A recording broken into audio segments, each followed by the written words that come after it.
গ্যাসে কড়াই বসিয়ে দিলাম, গরম হয়ে গেছে। এখন তেল দিয়ে দিলাম,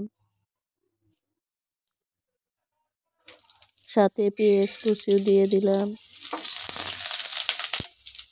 একটু জিরে দিয়ে দিলাম, দিয়ে 2-3 মিনিট ভালো করে ভেজে নিব। ভাজা হয়ে গেছে, মাছগুলো দিয়ে দিলাম,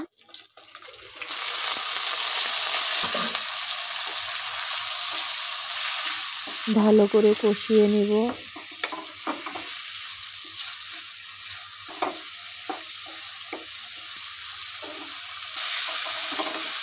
মাছগুলো কষানো হয়ে গেছে, এখন পানি দিয়ে দিব। পানি দিয়ে সুন্দর করে ঢেকে দিব।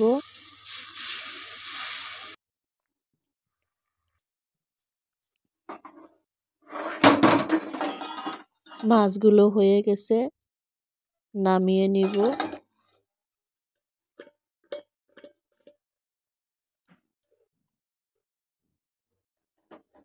মাশাআল্লাহ, অনেক সুন্দর হয়েছে। ভিডিও ভালো লাগলে লাইক দিয়ে দিন, আর নিত্য নতুন ভিডিও পেতে হলে চ্যানেলটা সাবস্ক্রাইব করে দিন।